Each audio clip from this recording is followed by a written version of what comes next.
को यहाँ पे मैं स्वागत करता हूँ।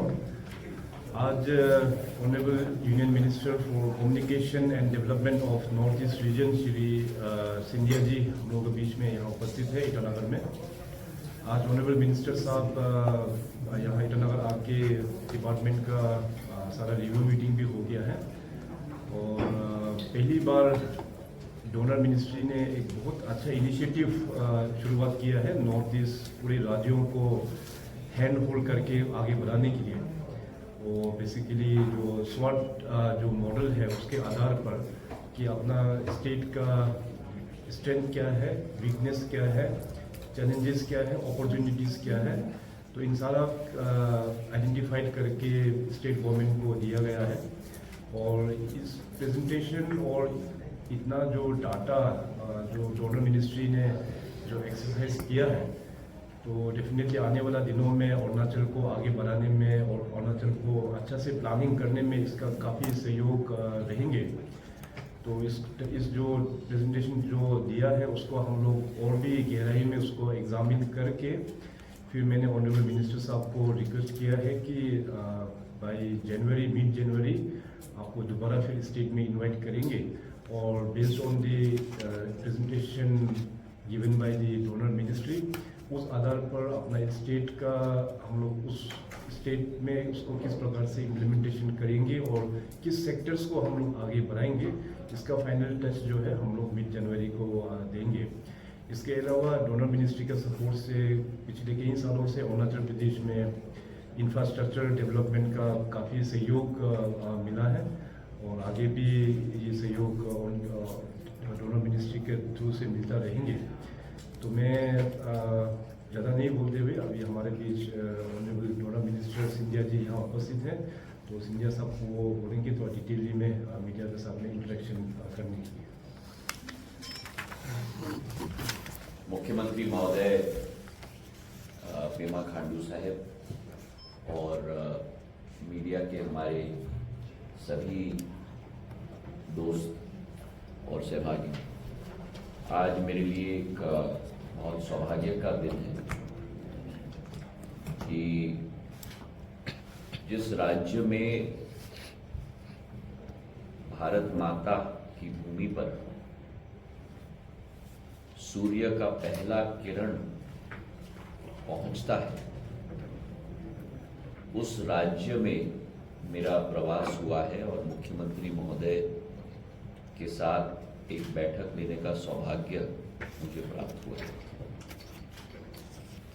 हम लोगों ने पिछले 2 घंटों में विस्तृत तरीके से चर्चा की है, संपूर्ण पारदर्शिता के साथ, संपूर्ण अपनत्व के साथ,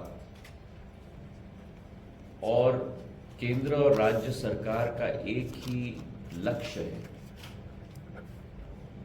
कि जो प्रधानमंत्री जी ने निर्धारित किया है कि पूर्वोत्तर को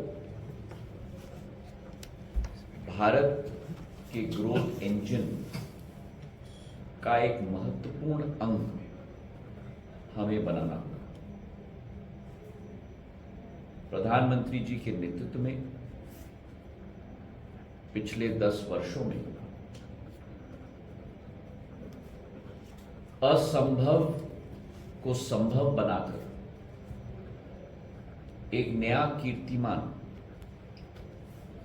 उत्तर पूर्व के 8 राज्यों में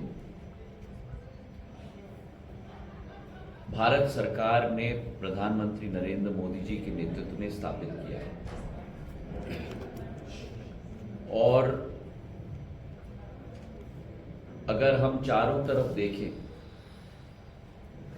10 साल पहले उत्तर पूर्वी राज्यों की क्या स्थिति थी और आज क्या स्थिति है,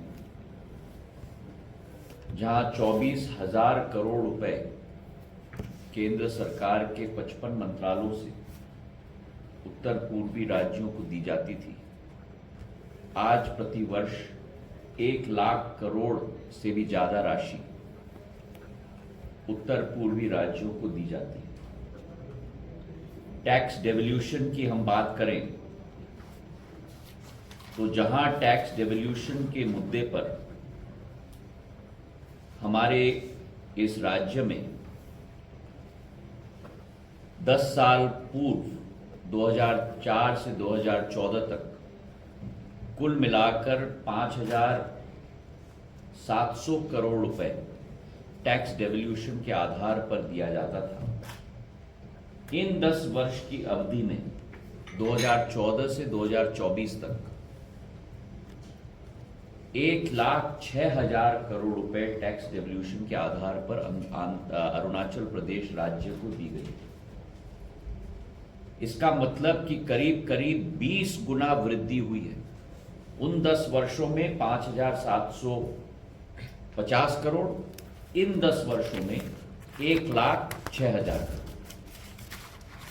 और इसके अतिरिक्त जो ग्रांट इन एड भारत सरकार के द्वारा दिया जाता है, उन 10 वर्षों में 27,000 करोड़ अरुणाचल प्रदेश को दिया जाता था। और इन 10 वर्षों में प्रधानमंत्री नरेंद्र मोदी जी की सरकार के समय में 44,000 करोड़ राशि दी गई है। मतलब 1.5 गुना ज्यादा ग्रांट इन एड में दिया गया। उसी के साथ अगर अनेक क्षेत्रों में हम देखें तो अधोसंरचना इंफ्रास्ट्रक्चर के क्षेत्र में रामको का रेलवे स्टेशन का रीडेवलपमेंट के लिए 192 करोड़ रुपए दी गई है।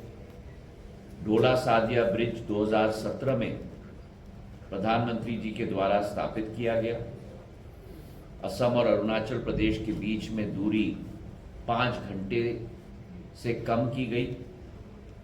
और वही सेला टनल के कंस्ट्रक्शन के आधार पर 850 करोड़ रुपए की राशि की योजना तवांग और चाइना बॉर्डर तक अब आवागमन की सुविधा तय हो गई।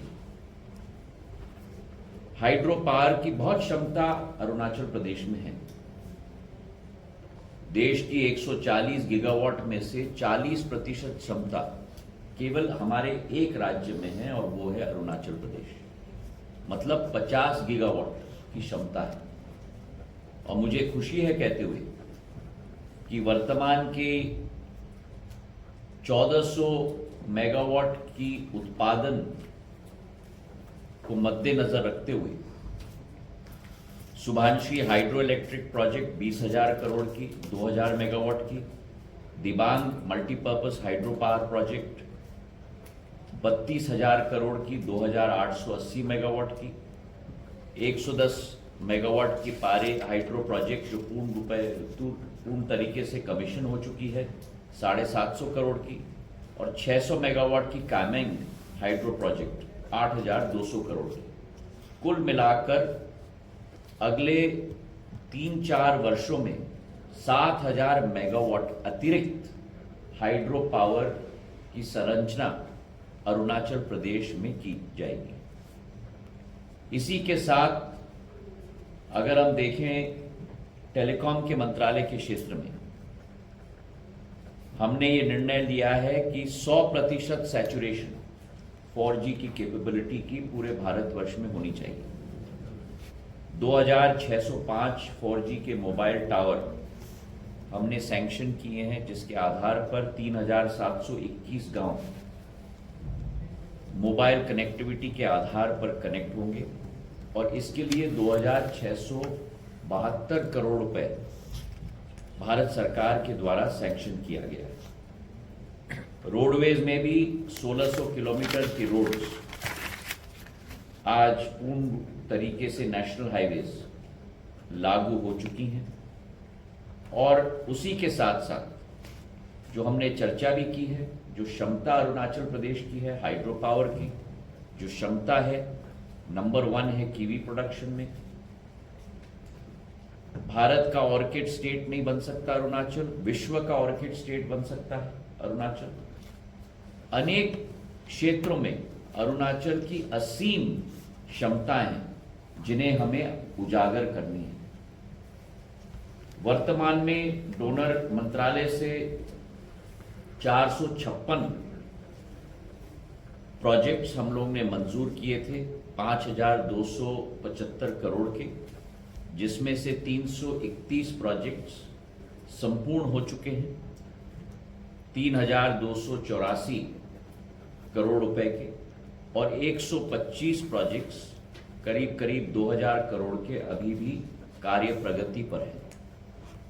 मैंने विश्वास मुख्यमंत्री जी को भी दिलवाया है कि जिन क्षेत्रों में अरुणाचल प्रदेश की क्षमता वे मानते हैं, उन क्षेत्रों में मुख्यमंत्री जी के साथ मिलकर उनके सहभागी के रूप में हम लोग पूर्ण रूप से अपना भी योगदान देने के लिए तत्पर हैं और अरुणाचल और उत्तर पूर्वी क्षेत्र आगे बढ़े, विकास करे, प्रगति करे।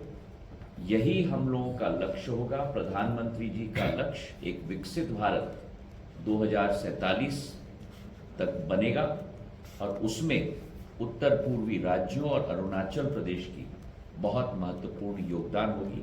इसे हमें मिलकर सुनिश्चित करना होगा। बहुत बहुत धन्यवाद।